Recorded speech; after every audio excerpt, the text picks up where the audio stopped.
23 years అయిపోయాయి. కానీ నేను ఇప్పటివరకు తిరుపతి వెళ్ళలేదంటే ఎవరైనా నమ్ముతారా? ఈరోజు మన యూజీ సిరీస్‌లో డే 25.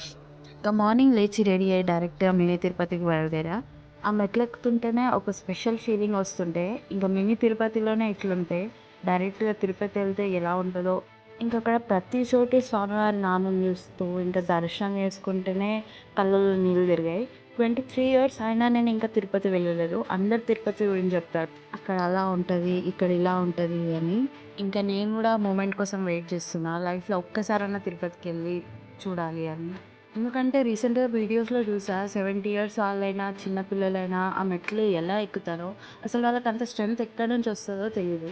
కానీ నాకు మాత్రం అది స్వామి మీద ఉన్న నమ్మకమే అనిపిస్తుంది. ఇంకా దర్శనమయ్యాక ఇంకో స్పెషల్ ప్లేస్‌కెళ్ళాను. అదే నా కాలేజ్. కాలేజ్‌లో ఉన్నప్పుడు ఎప్పుడు బయటకెళ్ళాలి అనే అనిపిచ్చేది. కానీ గ్రాడ్యుయేషన్ అయ్యాక మళ్ళీ ఆ కాలేజ్‌లో అడుగు పెడితే ఆ మెమోరీస్ అన్నీ గుర్తొస్తాయి. మన ఫ్రెండ్స్, ఆ class room canteen bunks, assignments, exams అన్నీ.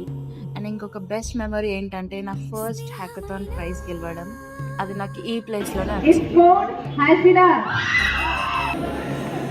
For this team, they have done excellent way. You can see the presentation. They are all అసలు నేను ఎక్స్‌పెక్టే చేయలేదు. మాకు థర్డ్ ప్లేస్ వస్తదని. నాకు ఈ కాలేజ్ గ్రాడ్యుయేషన్ మాత్రమే కాదు, లైఫ్‌లో మర్చిపోని మెమరీస్ ఇచ్చింది, బెస్ట్ ఫ్రెండ్స్‌ని ఇచ్చింది, మంచి ఎక్స్‌పీరియన్స్ ఇచ్చింది. కొన్ని ప్లేసెస్‌ని మనం వదిలేసిన ఆ మెమరీస్ మాత్రం మనతోనే ఎప్పటికీ ఉంటాయి.